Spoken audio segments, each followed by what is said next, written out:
आप सभी का हमारे चैनल में स्वागत है। आज मैं आपको एक मोस्ट इंपॉर्टेंट टॉपिक लेकर आया हूं और वह है साइंस का, जो कि क्लास हाई स्कूल और इंटरमीडिएट के लिए ब्रह्मास्त्र गिरा चलाएगा। इसका यदि आप प्रयोग कर देते हैं तो कभी भी वार खाली नहीं जाएगा। तो अब हम देखते हैं वो क्या चीज है। वह दर्पण के सवाल, अर्थात जितना मैंने यहाँ पर इस समय लिखा है, यदि आपको इतना याद हो जाए और इतना जान जाए तो कभी भी दर्पण का सवाल आपका किसी भी प्रकार का रहेगा तो वो फंसेगा नहीं और आसानी से आंसर आ जाएगा। तो अब हम समझते हैं, यह है दर्पण का सूत्र और दर्पण का सूत्र होता है 1/f equal to 1/b plus 1/u और दूसरा सूत्र इसमें होता है m बराबर r/2 और एक अगला सूत्र होता है m बराबर -b/u और इसी को लिखा जाता है i/o या इसी को लिखा जाता है y2/y1। तो ये तो हमारा सूत्र था।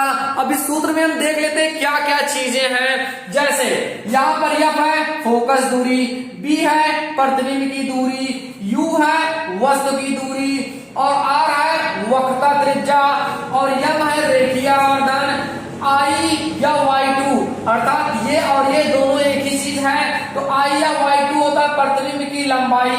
इस तरह O और y1 अर्थात O और y1 ये होता है वस्तु की लंबाई। तो ये तो हमारा क्या वैल्यू हमने वो सीखा। अब हम सवाल लगाते समय दर्पण में कुछ विशेष बात का ध्यान रखेंगे। जैसे यह है हमारा अवतल दर्पण के लिए। अब अवतल दर्पण में हमें क्या समझना है, जैसे जब भी हम अवतल दर्पण का सवाल लगाएंगे तो उसमें f अर्थात फोकस दूरी, b अर्थात प्रतिबिंब की दूरी, u अर्थात वस्तु की दूरी और वक्रता त्रिज्या, ये चारों मान सदैव ऋणात्मक में रखेंगे।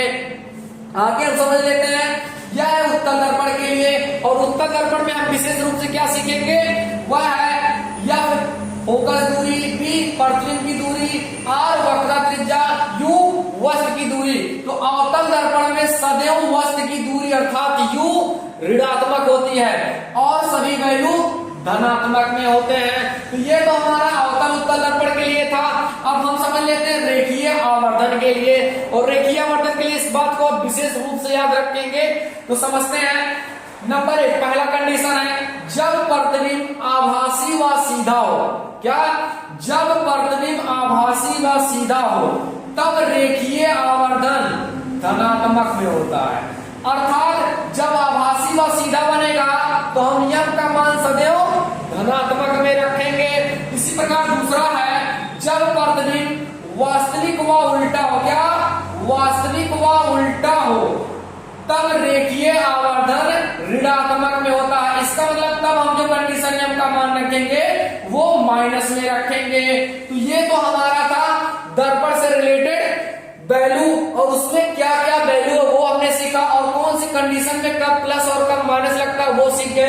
यदि आप इतना सीख जाते हैं तो दर्पण के सवाल में लगाते ही आपका आंसर आ जाएगा। जैसे ही क्वेश्चन आप देखेंगे वैल्यू रख दीजिए और आसान से आंसर आ जाए। तो अब हम क्वेश्चन नंबर 1 देखते हैं।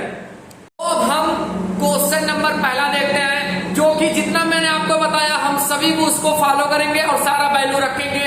तो अब देखते हैं क्वेश्चन नंबर 1। क्वेश्चन नंबर 1 हमारे पास है 20 सेंटीमीटर फोकस दूरी और हम जानते हैं फोकस दूरी को स्मॉल एफ से लिखते हैं। तो लिख लेते हैं फोकस दूरी, इसको स्मॉल एफ से लिखते हैं और क्या है 20 सेंटीमीटर। आगे हम देखते हैं, उसके बाद आगे अवतल दर्पण और अवतल दर्पण में हम जानते हैं सभी वैल्यू ऋणात्मक में होता है तो उसका वैल्यू रख लेते हैं माइनस में। आगे फिर देख लेते हैं अवतल दर्पण के सामने एक वस्तु 30 सेंटीमीटर की, कितना 30 सेंटीमीटर की दूरी पर 30 सेंटीमीटर की दूरी पर रखी है अर्थात वस्तु की दूरी है और हम जानते हैं वस्तु की दूरी को लिखते हैं स्मॉल u से और यह 30 सेंटीमीटर अवतल दर्पण है तो इसका भी मान हमारा आ जाएगा ऋणात्मक में। आगे हम देखें प्रतिबिंब की स्थिति ज्ञात करना अर्थात हमें प्रतिबिंब की दूरी पता करना। क्या? प्रतिबिंब की दूरी और इसे हम लिखते हैं स्मॉल b से, ये हमारा हो गया क्वेश्चन मार्क। तो इसका वैल्यू हमें पता करना है। हम छोटा सा सूत्र जानते हैं दर्पण के सूत्र से, दर्पण के सूत्र से। तो दर्पण का सूत्र होता है 1/f है बराबर 1/b और प्लस में होता है 1/u। तो ये तो हमारा सूत्र है, हम वैल्यू रख लेते हैं। हमें वैल्यू पता करना है b का, तो ये प्लस में इसको इधर ले आता है, ये है 1/f, ये प्लस में इधर आएगा तो हो जाएगा माइनस और यहां आ जाएगा 1/b। अब हम क्या करेंगे, इसका वैल्यू रखते हैं। तो देखते हैं कैसे, यहाँ है 1 और बटे f और f का मान में है हमारा -20। उसके बाद यहां पर है -1/u और u का मान है माइनस में 30। इसे कोष्टक में लिख लेते हैं बराबर 1 है b। अब हम इसे एक लाइन और सॉल्व करते हैं। यदि आंसर और में माइनस से गुणा करते हैं तो ये माइनस ऊपर चला जाएगा, तो इसे लिख देते हैं -1/b और ये माइनस माइनस हो जाएगा हमारा प्लस और इधर है 1/b। 20 और 30 का एलसीएम होता है हमारा 60। अब हम इसे कैसे सॉल्व करेंगे, तो इस हर से इस हर में हमेशा भाग दिया जाता है। तो 20 तिहाई हो जाएगा 60, 3 बार जाएगा, जितना आता उतना उसमें गुणा करते तो 3 एकन्ने 3 हो जाएगा, ये प्लस h में लिख देते हैं। इससे इसमें भाग देंगे तो ये 2 बार जाएगा, 30 दूना 60, 2 का गुणा में कर देंगे तो ये आ जाएगा 2 और 1/b। ये -3 ज्यादा है 2 से तो माइनस लिख देते हैं। अब 3 में से 2 घटा देते हैं, 1 आ जाएगा और यहाँ पर है बटे 60 1/b। अब हम क्या करेंगे, इसका गुणा यहाँ, उसका गुणा यहाँ, b का गुणा इसमें कर देते हैं और -60 गुणा 1 में कर देते हैं। तो ये तो हमारा आ गया 60 सेंटीमीटर। और एक चीज याद रखिएगा, जब भी वैल्यू ऋणात्मक में है, क्या जब भी वैल्यू ऋणात्मक में आए तो प्रतिबिंब की स्थिति के सामने आपको लिखना हमेशा प्रतिबिंब की दूरी, प्रतिबिंब की स्थिति या दूरी लिख दीजिएगा। स्थिति पूछा था हमने, यहां पर स्थिति लिख देते हैं। दर्पण के सामने बनेगा।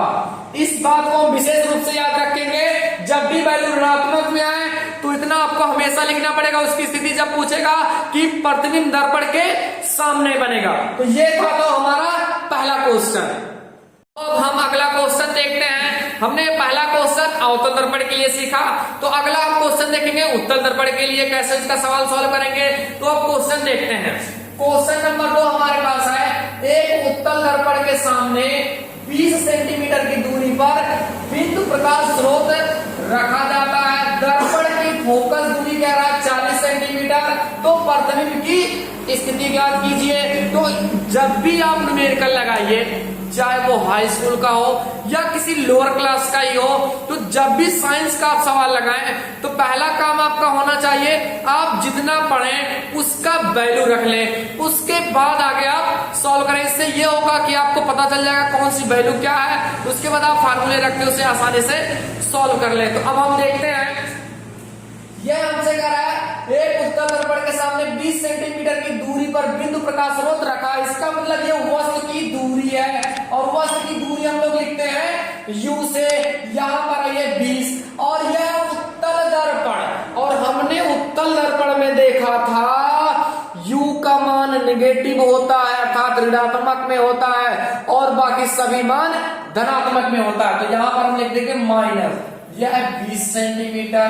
उसके बाद आगे हम देखते हैं, इतना प्रकाश स्रोत रखा, दर्पण की फोकस दूरी, दर्पण की फोकस दूरी हम लिखते हैं स्मॉल m से और इसका मान दिया है 40 सेंटीमीटर। ये हो गया। उसके बाद हमसे कह रहा प्रतिबिंब की स्थिति ज्ञात कीजिए। इसका मतलब b बता दीजिएगा। यदि वैल्यू प्रतिबिंब अर्थात b का मान ऋणात्मक में आया तो दर्पण के सामने बनेगा। यदि वैल्यू पॉजिटिव में अर्थात धनात्मक में आया तो प्रतिबिंब की स्थिति कहां बनेगी, दर्पण के पीछे बनेगा। तो देखते हैं इसे। तो ये तो हमने वैल्यू लिख लिया। अब क्या करेंगे, दर्पण का सूत्र लगा देते हैं। तो दर्पण के सूत्र से, तो दर्पण का सूत्र होता 1/f है बराबर 1/b और प्लस में 1/u।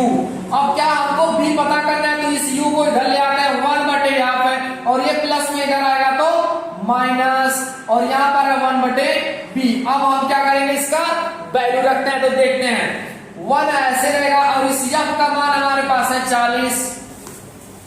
यहाँ पर है माइनस, माइनस रख देते हैं, 1 है, 1 बटे u, और u का मान हमारे पास है माइनस में 20 और बराबर में 1 बटे b। अब इसे हम सॉल्व करेंगे, यहाँ 1 बटे 40 रहने देते हैं, ये माइनस माइनस हो जाएगा प्लस 1 बटे 20 और 1 बटे यहाँ पर आ जाएगा b। तो अब हम इसे क्या करेंगे, सॉल्व करेंगे। पहले हम एलसीएम ले लेते हैं, जैसे 40 और 20 का एलसीएम हो जाएगा हमारा 40। कितना हो जाएगा एलसीएम 40। अब इसे क्या करेंगे, 40 से 40 में भाग देंगे, एक बार जाएगा और एक का गुणा एक में करेंगे तो एक ही आएगा। आगे हम देखते हैं, यदि हम इसमें इससे भाग दें तो 20 गुना 40 दो बार जाएगा, 2 का गुणा एक में करते 2 करने 2 हो जाएगा और इधर आ गया 1 बटे b। अब इसे हम क्या करेंगे, जोड़ लेते हैं, 2 और 1 हो जाएगा 3 और बटे हो जाएगा हमारा 40 और यहाँ 1 बटे b। अब इसे क्या करेंगे, इसका गुणा यहाँ कर लेते हैं, इसका गुणा या 3 का गुणा b में करेंगे तो याद आएगा 3b और 40 गुणा 1 में कर देंगे तो 40 आ जाएगी। ये गुणा में है और इधर जैसे आएगा क्या हो जाएगा, बटे हो जाएगा। इसे आप चाहे तो भाग दे सकते हैं और यदि आप स्टॉप होना चाहते हैं तो कोई दिक्कत नहीं है। मैं आपको यहाँ पर भाग देकर दिखा रहा हूँ, तो 3 से भाग देंगे तो 3 एक अन्य 3 बचेगा, 1 यहाँ पर 0 10 हो जाएगा। फिर 3 से भाग देंगे तो 3 त्रिका हो जाएगा 9, उसके बाद 1 बचेगा, 10 में लगा लेता है, यहाँ क्या हो जाएगा 0, तो फिर 3 त्रिका 9, फिर 1 आएगा तो एक बार और लेकर चलते थे, 3 त्रिका 9, ये तो हमारा हो जाता है इतना सेंटीमीटर। ये तो हमारा प्रतिबिंब की दूरी आ गया और हमसे क्वेश्चन कर रहा प्रतिबिंब की स्थिति बताइए। प्रतिबिंब की स्थिति जब भी आपसे पूछे तो इसका मतलब प्रतिबिंब बनेगा कहाँ, दर्पण के सामने बनेगा या दर्पण के पीछे बनेगा। तो एक विशेष बात याद रखिए, जब भी प्रतिबिंब का वैल्यू धनात्मक में आए तो दर्पण के पीछे बनेगा, यदि प्रतिबिंब की दूरी अर्थात b का मान ऋणात्मक में आए तो दर्पण के सामने बनेगा। तो यहाँ पर हम देखें तो धनात्मक में आया तो यहाँ पर हम प्रतिबिंब की स्थिति लिख देंगे, दर्पण के पीछे बनेगा, यहां पर बनेगा दर्पण के पीछे बनेगा। इसका मतलब प्रतिबिंब की स्थिति कहां बनेगी, दर्पण के पीछे। तो ये हो गया हमारा आंसर। तो अब हम देखते हैं क्वेश्चन नंबर 3। हमने पहला क्वेश्चन लगाया अवतल दर्पण के लिए और दूसरा क्वेश्चन लगाया उत्तल दर्पण के लिए। तो अब हम देख लेते हैं रेखीय आवर्धन के सवाल कैसे लगते हैं। तो अब हम क्वेश्चन देखते हैं। क्वेश्चन नंबर 3 हमारे पास है, एक 15 सेंटीमीटर फोकस दूरी क्या है, फोकस दूरी। तो मैंने आपसे बोला कि जब भी आप साइंस का सवाल लगाइए, जितना सवाल पढ़िए उसका वैल्यू जो है उसका मान लिखने की कोशिश करिए। तो यहाँ पर हम देखें फोकस दूरी और फोकस दूरी लिखते हैं स्मॉल एफ से, इसका मान है 15 सेंटीमीटर। आगे देख लेते हैं कौन सा दर्पण है, तो आगे देख ले अवतल दर्पण है और अवतल दर्पण की फोकस दूरी क्या होती है, ऋणात्मक में होती है। आगे देखें अवतल दर्पण से कितनी दूरी पर रखी जाए, वस्तु कितनी दूरी पर रखी जाए क्या, और वस्तु कितनी दूरी पर रखी जाए। तो वस्तु की दूरी को हम लोग यू से लिखते हैं, ये बना दिया हमने क्वेश्चन मार्क, अर्थात कुछ दूरी पर होगा उसको हमको ज्ञात करना। आगे देखें उसका 5 गुना। तो जब भी गुना का सवाल आएगा, गुना का सवाल जब भी आए तो उसे आप हमेशा याद रखेंगे 5 गुना बोले, 2 गुना बोले, 3 गुना बोले, 8 गुना बोले, जितना गुना बोले वो सदैव रेखीय आवर्धन का मान किसका, रेखीय आवर्धन का मान। तो देख लेते हैं यहाँ पर 5 गुना, तो रेखीय आवर्धन का मान है किसका है, रेखीय आवर्धन। कई गुना था, इसको स्मॉल एम से लिखते हैं 5 गुना। कितना, 5 गुना। अब यहाँ पर देखो वास्तविक है, कैसा है, वास्तविक है, वास्तविक। और हमने वास्तविक व उल्टा के लिए देखा था, रेखीय आवर्धन ऋणात्मक में होता, क्या होता है, ऋणात्मक। तो हमने यहाँ पर माइनस लगा दिया। तो अब आगे देख लेते हैं। उसके बाद हमसे कह रहा फिर प्रतिबिंब की भी स्थिति ज्ञात कीजिए।